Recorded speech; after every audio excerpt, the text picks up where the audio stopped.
básicamente para ya dejarlo todo ahí. Qué raro que no esté Gaby, no la estoy viendo, Gaby. No, no está Gaby.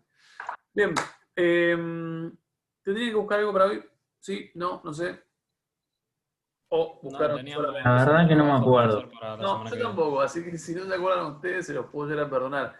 Entiendo que lo último que hicimos fue comparar como la transición de régimen conservador eh, argentino y mexicano, ¿no? Y O sea, mexicano. esta cuestión como más Sí, violenta. eso sí. Eso sí me acuerdo, está. Sí, espero que puede ser que el trabajo va para ese lado, así que espero que ustedes también lo recuerden. ¿Cuál es la principal diferencia? Ya que vos dijiste, Augusto, dijiste sí, eso sí. ¿Cuál es la principal diferencia entre uno y otro? La ley Sáenz Peña creo que era. ¿Para cuál de los dos? Es la ley Bueno, Sáenz para Peña. Argentina, obviamente. ¿Por qué? ¿Qué es la ley Sáenz Peña y por qué no es una transición violenta? Digamos que al ver en Argentina, bueno, Sáenz Peña vio que en México, al no haber, digamos, una ley como para, no sé cómo decirlo, pero ponerle a ablandar la situación, digamos, Mm, terminó en una revolución con armas y un lío bastante grande. Entonces, como para evitar eso, eh, puso la ley como para que la gente vea, no sé, ¿cómo digo esto? A ver. Dale, pero intentalo, porque en realidad lo estás diciendo bien, está bueno porque lo estás explicando vos, Augusto. O sea, no me lo estás repitiendo. Estás en lo correcto por ahora. Puso una ley, ¿para Eh, qué? para hacer un poco más legítimo, intentar hacer un poco más legítimo su victoria en elecciones, que terminó saliendo mal porque le ganaron las elecciones. ¿Quiénes? Y bueno, ¿Quiénes le ganaron las elecciones? el partido, ¿cómo era? No, la Unión Cívica Radical. Ahí Bien, está, gracias. ¿Y esa Unión me Cívica salía. Radical dónde había surgido?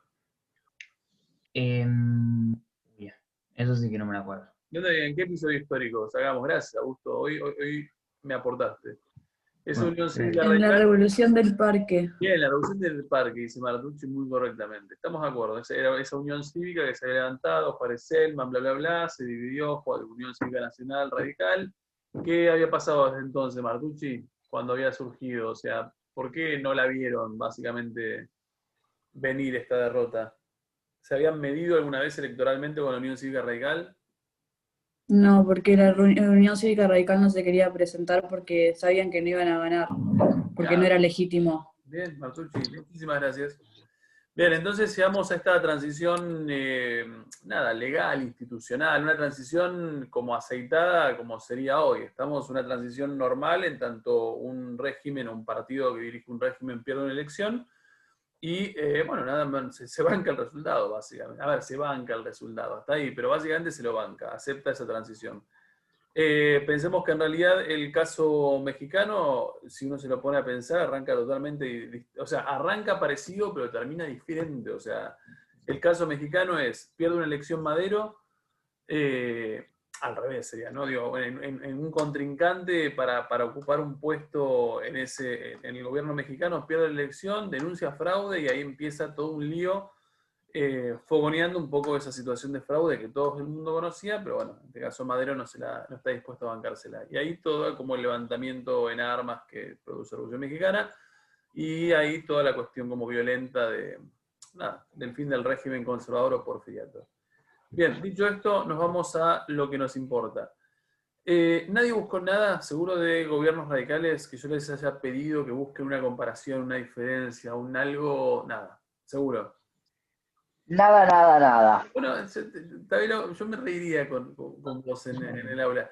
Está bien, porque está bueno porque ponen la misma cara que en el aula, o sea, ponen la misma cara como diciendo, no, no, no, no. Seguramente hay alguno que sí buscó y está con la información así guardada, pero no importa. Bien, a ver, ¿nos vamos o saltamos a la otra parte de historia argentina que nos interesa? Vieron que nosotros, a ver, para que más o menos ustedes se ubiquen, vieron que nosotros venimos con esto que uno define como régimen conservador. En Argentina es muy común dividir como los periodos históricos como en grandes procesos o en grandes etapas. O sea, tenemos, por ejemplo, de 1810 a 1820 lo que se define como el periodo de las guerras, no, el periodo, perdón, independentista, o sea, todo el conflicto, Revolución de Mayo, bla, bla, bla. De 1820 por ahí hasta 1860, siendo un gran periodo, sería el periodo de las guerras civiles que se condicen con qué enfrentamientos al interior, o sea, en Argentina. ¿Quiénes se enfrentan? Que ustedes lo vieron en tercer año.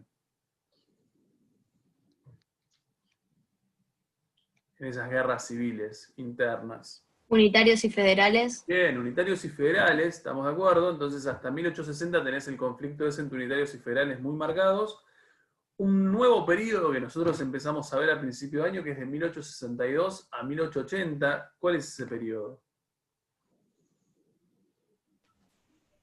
Construcción del Estado-Nación. Bien, construcción y formación del Estado Nacional. 1880-1916, lo acabamos de ver, que es la parte del régimen conservador. Y el otro momento que se nos viene, que es como a nivel periodo, tiene que ver con lo que uno define como gobiernos radicales. ¿Estamos? A ver, me interesa una cosa puntualmente para que ustedes vean el modo en que vamos como a accionar y por qué hicimos el camino que hicimos. A ver, tenemos acá línea del tiempo argentina, tenemos acá línea del tiempo mundial. A ver, nosotros quedamos, a ver, sería, por acá ponemos 1916, que sería el final del régimen conservador, por acá estaría la ley Sáenz Peña, y acá estaríamos hablando ya de los gobiernos radicales hasta 1930. A ver, hay algo que me parece fundamental que ustedes vean, porque de esta forma ustedes lo pueden comprender mucho más fácil. 1916, estamos hablando de gestiones de 6 años, ¿no? O sea, gestiones políticas de 6 años. Quiere decir que el primer gobierno radical es el de Irigoyen y que sigue hasta qué año. Si son de 6 años. 22. Bien, gracias. 22. Si lo sigue Alvear, que tiene otra gestión de 6 años, quiere decir que esto es 28, y lo sigue la segunda de Irigoyen, o sea, el segundo gobierno de Irigoyen. Y acá tenemos golpe de Estado. El primer golpe de Estado de la Argentina. Bien, a ver, para entender esto, lo primero que hay que comprender es que naturalmente comprender los gobiernos radicales y la dinámica interna de Argentina solamente se puede comprender si uno la comprende en función de lo que pasa a nivel mundial. Estamos, o sea, y en ese sentido nosotros nos hemos quedado hasta en un 1920, 21, 22, depende del lugar. A ver, ¿qué episodios históricos mundiales son como contemporáneos a este inicio de gobiernos radicales?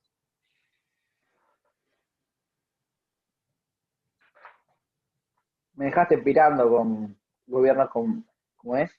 ¿Radicales? Contemporáneos. ¿Qué es contemporáneo?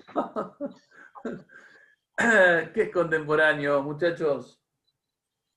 Que sucede al mismo tiempo. Bien, que suceden al mismo tiempo, ahí está. ¿Qué episodios vamos a traducirlo? ¿Qué episodios históricos mundiales suceden al mismo tiempo el inicio de los gobiernos radicales? Puede ser la Primera Guerra Mundial. Gracias. ¿Te ubicás en tiempo, Casais? 1914, ¿no? Sí, buenísimo. 1914 hasta 19... Ah, te la debo, no sé. Bien, ¿hasta qué año, muchachos, el resto? La maté. ¿Qué están googleando? A ver, googleen, que lo tienen ahí. 1918. La guerra. Bien, ahí está, invéntame fácil. Bien, tenemos hasta 1918-19. Vamos a ponerle 19 porque me sirve más. 19 sería Tratado de Versalles. A ver, acá tenemos un gran episodio, obviamente mundial, para una Argentina que es agroexportadora.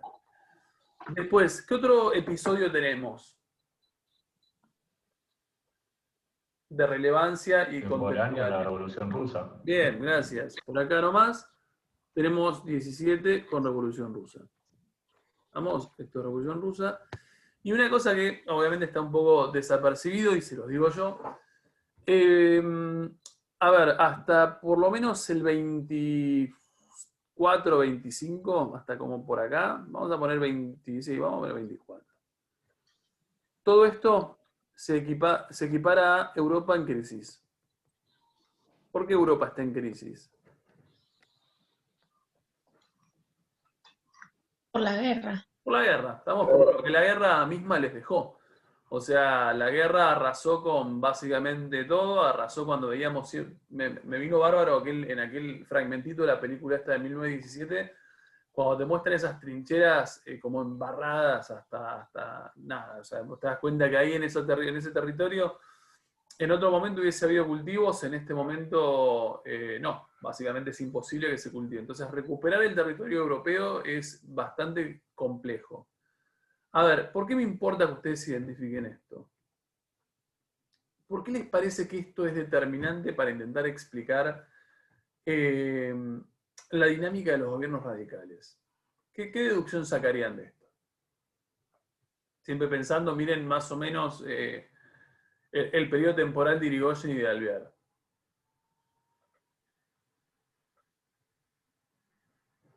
Pueden arriesgar, ¿eh?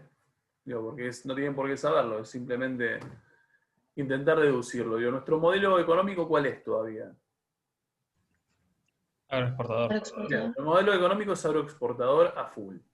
Si nuestro Y cambia el modelo- comprador. ¿Cómo? Que no cambia el comprador principal un poco, porque antes era como Inglaterra, Sí, y sí, ahora iría a Estados Unidos más. coincido, va a ir cambiando un poquito, eso sí es verdad, coincido, pero por ahí no es lo que más me interesa en este momento.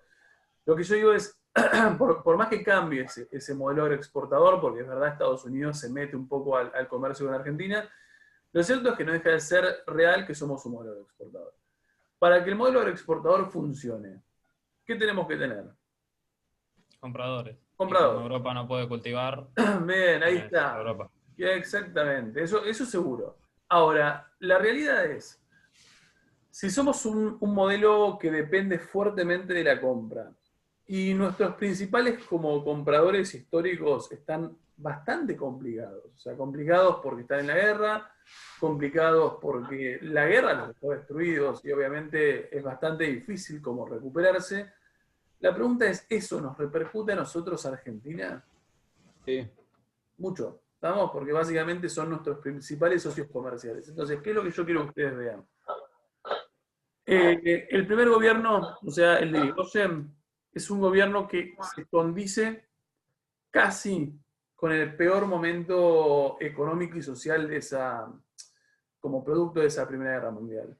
Y el gobierno de Alvear se condice con el momento de la recuperación europea. Quiere decir que Europa se recupera, Europa te empieza de vuelta por ahí a comprar en términos a niveles un poco más normales. Entonces, ¿cuál es, por ejemplo, de los dos gobiernos radicales el más calmo socialmente?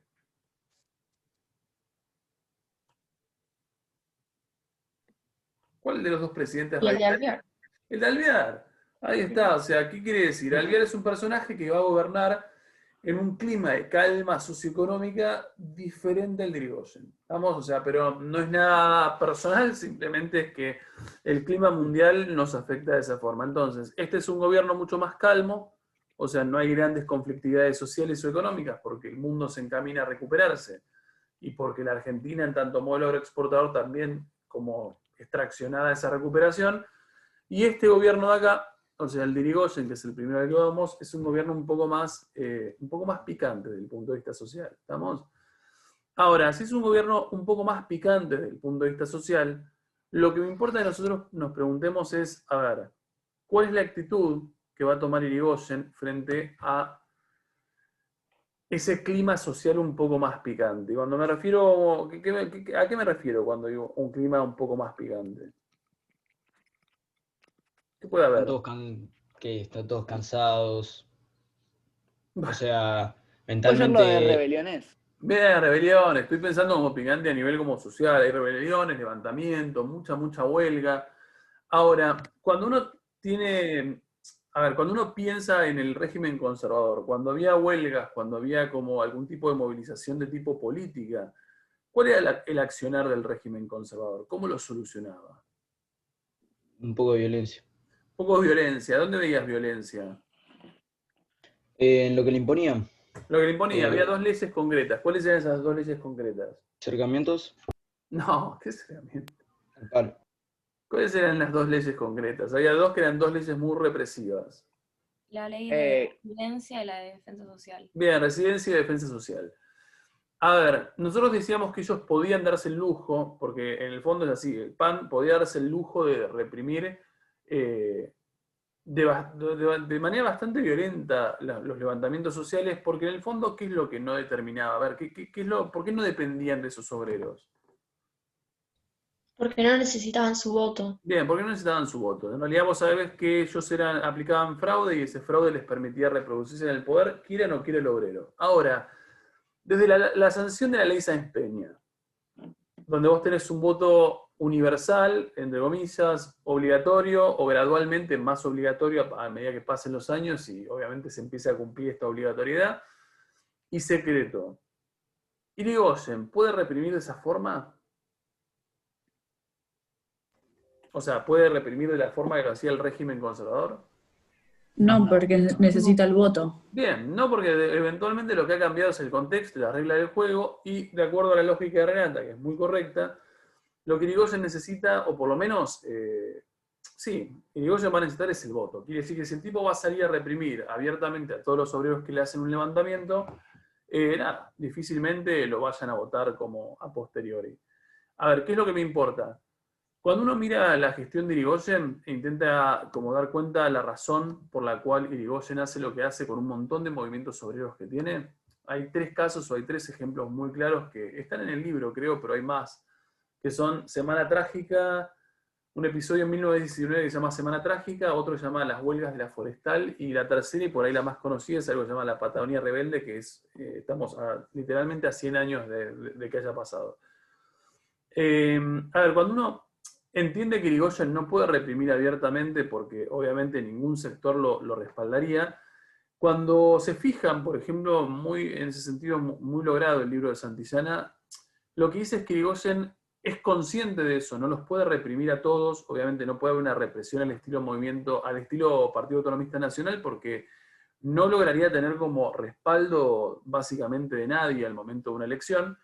Lo que dice es que la actitud de Irigoyen oscila entre reprimir y negociar, es decir, como él es plenamente consciente de que los necesita, hay diferentes elementos que lo hacen resolver el conflicto, ya sea por medio de la represión o sea negociando con ellos. Por ejemplo, primer elemento a tener en cuenta, el sector político que respalda el movimiento, o el movimiento de izquierda que está como impulsando ese movimiento. Por ejemplo, si quien respalda o quien impulsa una huelga es anarquista, ¿alguien sabe lo que es anarquismo?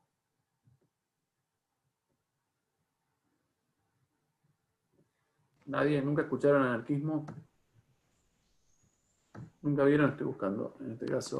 Medio como Que haya un rey, puede ser. muchos límites, sin... Perdón, sin sí, Estado estaba... o algo así. Sí, ahí está. A ver, el anarquismo es cuando uno veía como los movimientos de izquierda. El anarquismo es como lo más extremo, básicamente, de la izquierda. Por ejemplo, espera que lo estoy viendo, a ver. No sé si no están viendo, ¿no? No, no están viendo. El anarquismo es muy conocido, sobre todo. ¿Nunca vieron este símbolo? Sobre todo este. No, está en películas, más, no importa. E incluso está en la calle. A ver, el anarquismo es un movimiento de En izquierda. ese, ¿Cómo? ese coso me suena más a tipo de los Avengers, pero nada que ver. No. No, no. No, menos mal que no. Bueno, menos mal que menos mal que no estamos en vivo y en directo, porque ahí te hubiese matado, te hubiese expulsado para que hables con Guille. No, menos mal que no son los Avengers. A ver, el anarquismo, que es ese signo, que está en muchísimas paredes, porque hay gente que todavía que hoy se define anarquista. El anarquismo es, un poco lo dijo Iñaki. Iñaki, ¿cómo lo definías vos o lo intentabas definir? Sin muchos límites del Estado, o sin límites directamente. Sí, básicamente el anarquismo es un movimiento obrero que básicamente lo que está planteando es como la eliminación del Estado, o sea, eliminación del Estado y todo lo que signifique como explotación. No quieren Estado, no quieren partidos políticos, no quieren iglesia, no quieren constitución, no quieren nada. O sea, al fin y al cabo el anarquismo incluso ni siquiera son un partido político, porque como están en contra de los partidos políticos, no pueden ellos ser un partido político. Entonces cada vez que uno define el anarquismo lo define como un movimiento. A ver, si vos tenés una huelga protagonizada por anarquistas, que no quieren todo eso, ¿te sentás a negociar con ellos? No. No, la verdad que no. Si la huelga es anarquista, entonces en realidad la tendencia general del gobierno de Irigoyen es a reprimirlos. Si la huelga es protagonizada por el socialismo, pensamos un socialismo que de alguna manera obviamente ha tenido un antecedente muy claro con Revolución Rusa y demás. Si proviene del socialismo, es muy difícil que Irigoyen se siente como a negociar con ellos. Si la huelga proviene de otros sectores que son considerados sindicalistas, que básicamente lo que te diría, a ver, lo que define un sindicalista es no participar en política, o sea, no les interesa participar como agrupación política, lo que les interesa es utilizar los sindicatos como medio para negociar con el gobierno de turno. Si el sector que se levanta es el sindicalista, entonces eventualmente con este sector Irigoyen se siente y negocia.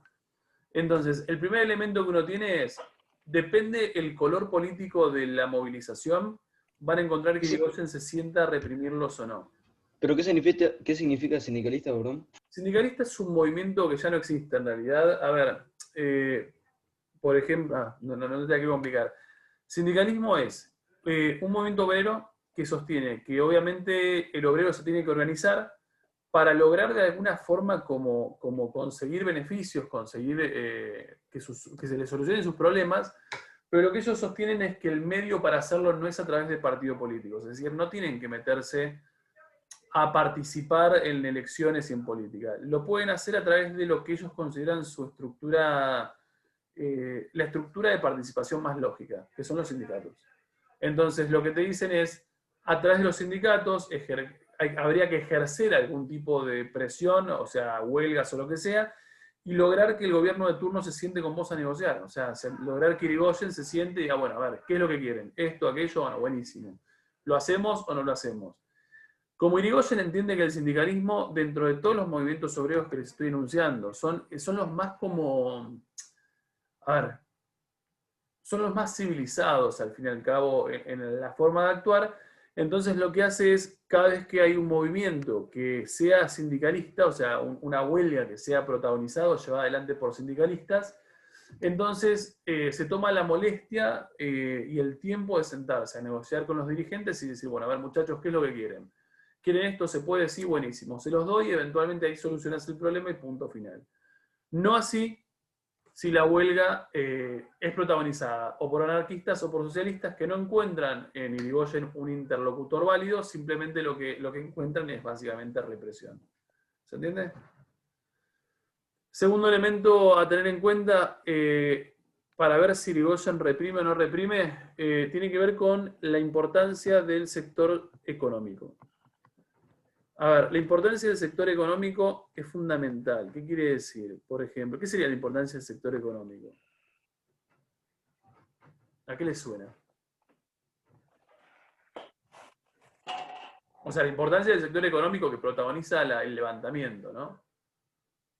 ¿Cuál puede ser un rubro económico importantísimo para el gobierno de 1920? ¿Y la agricultura? La agricultura, ¿qué quiere decir? La agricultura, todo lo que tiene que ver con el desarrollo de ese modelo exportador. ¿Qué quiere decir? Si vos sos no sé, pienso un ferroviario, ¿sos importante para el modelo exportador? ¿Sí o no? Sí. Sí, ¿por qué eso es importantísimo para el Para modelo? la movilización. Porque transportás. ¿Transportar la mercadería dónde? Al puerto. Al puerto, Puerto de Buenos Aires. Si vos sos un portuario, ¿sos importante para el modelo? Sí. Tal cual, Sí. sale todo de ahí, entra todo de ahí. Exportar. Si sos obviamente un agricultor, estamos de acuerdo, estamos en el mismo tipo de razonamiento. A ver, pensemos en el ejemplo de ferroviarios. Si el sindicato o la agrupación que nuclea a todos los ferroviarios, o sea, los trenes, o sea, se levanta y establece algún tipo de movilización, ¿Irigoyen nos reprime? Sí, porque afecta todo el un movimiento, digamos. Y si vos me reprimís a mí, ¿qué haría yo como movimiento reprimido? Volver, seguir y parar totalmente. Bien, pararía de vuelta. O sea, a ver, si vos a mí me das un palazo, radicalizás el movimiento y lo único que generás es que yo siga parando. ¿Le conviene eso al modelo exportador argentino? No. No. No, perdés millones de pesos obviamente por haber hecho eso. Entonces, si para un sector económico de importancia, como son ferroviarios, ferrocarriles, agricultores o lo que sea, Irigoyen negocia. Porque mientras más rápido el tipo pueda descomprimir el conflicto, más rápido lo soluciona y punto final, los rubros económicos de importancia siguen funcionando. Pero si el levantamiento se produce con sectores económicos menos importantes, no sé, telefonistas, textiles, alguna producción de alimento para el mercado interno, y si la huelga se vuelve como en continuidad, y eventualmente Irigoyen reprime, porque no son sectores de la importancia que él entiende, obviamente, para la economía. No le va a dar tanto economía como la agricultura. Entonces, No, yo te diría que la agricultura es economía. Yo te diría que en realidad no le da, a ver, le da la importancia concreta a los sectores económicos trascendentales para el modelo agroexportador. Si sos un sector trascendental para el modelo agroexportador, bienvenido sea, o sea, vas a tener como la negociación que estás necesitando. Si no sos un sector económico lo suficientemente importante, pero haces lío a lo grande, vas a encontrarte con represión. ¿Entendió? sí. El último elemento que por ahí me importa, en función de esto que venimos haciendo, tiene que ver con el contexto, con el contexto mundial, básicamente. ¿Qué episodio histórico les parece que es relevante en función de explicar que vos reprimas más o menos al movimiento obrero? A ver si alguno se da cuenta solo. No, ni podés repetir de vuelta la pregunta. Sí, ¿qué acontecimiento mundial es relevante para intentar explicar por qué Irigoyen reprime o no reprime después o antes de esa fecha? A ver si se dan cuenta. Por ahí se dan cuenta. Igual es medio complejo, pero... No es complejo, es visible, pero necesitan llegar como razonándolo. ¿Qué pasa si la revolución... A ver, ¿qué pasa si... Repetí, por favor, Puede repetís. ser. No te escuché. Puede ser, me quedo con el puede ser primero. La Revolución Rusa, Porque... porque ahí se inicia como un nuevo movimiento en el que los obreros empiezan a tener mayor importancia y peso. Bien. Entonces, como si ese movimiento empieza a llegar acá y deja que las ideas se esparzan, tarde o temprano va a terminar como teniendo mucha más importancia también acá. Coincido. Bárbara, si estuviésemos en la vida normal tendrías tu punto más. Porque es un razonamiento como muy correcto. Lo que yo preguntaba era, ¿qué acontecimiento mundial puede influir en que, obviamente, en que Irigoyen empiece a reprimir o deje de reprimir huelgas, básicamente? Y lo que nos dice Bárbara, que está muy bien, es Revolución Rusa. A ver, hasta 1900, y ni siquiera estoy pensando en 1917, por ahí uno lo puede tirar hasta 1918 o 19, cuando el ejemplo ruso se vaya como consolidando y el socialismo en Rusia se vaya volviendo una realidad cada vez más fuerte, ¿no? A ver, si una huelga ocurre previo a 1918, 19, por ahí se puede llegar a encontrar con que Irigoyen los escucha o intenta solucionarles seriamente su problemática. Ahora, a medida que la Revolución Rusa se vaya consolidando, se va a volver un problema para Irigoyen las huelgas o los movimientos masivos de obreros. ¿Por qué? ¿Cómo los van a interpretar eso? Muchos sectores de Argentina, ¿qué van a interpretar de esos movimientos obreros que ocurran? ¿Qué van a pensar que son esas grandes huelgas? Después, ¿no? O sea, estoy pensando en 1918, 19, 20. ¿Se entendió la pregunta? Me parece que me enrosqué con la pregunta. No, yo no entiendo dónde vas y por qué no vas a la Revolución Rusa. Bien, No está entiendo. buenísimo que lo digas, Lombardo. A ver, una cosa es hacer una revolución, una cosa es hacer un levantamiento obrero en 1917, o antes, 1916, donde vos no tenés un ejemplo en el mundo que se haya volcado al socialismo. ¿Entiendes? O sea, no hay un ejemplo socialista real. En realidad existe el socialismo, pero es una teoría. Algunos lo toman un poco más en serio, otros un poco menos, pero nadie se preocupa demasiado, porque el socialismo existe desde el siglo XIX y nunca nadie lo aplicó en la vida real, básicamente. Ahora, si la revolución, si el levantamiento es previo a 1917 y 18, hay grandes chances de que Irigoyen tenga la posibilidad de sentarse con ellos a dialogar. Porque en realidad no hay peligro. Ahora, cuando los levantamientos se produzcan después de 1917, 18 o 19, lo que va a pasar es que el mundo va a condicionar a que Irigoyen reprima, o que por lo menos algunos sectores del gobierno de Irigoyen digan, che, hay que reprimir esto. ¿Por qué van a querer reprimir esto? Decía Bárbara. Porque tienen miedo que pase lo mismo que pasó en Rusia. Bien, porque tienen un ejemplo concreto que puede servir como ejemplo a seguir. Entonces, después de 1918, 19, cuando la experiencia socialista se consolida en la otra parte del mundo, lo que empieza a haber es miedo de que cualquiera de los levantamientos obreros en Argentina se puedan traducir en grandes revoluciones al estilo Revolución Rusa.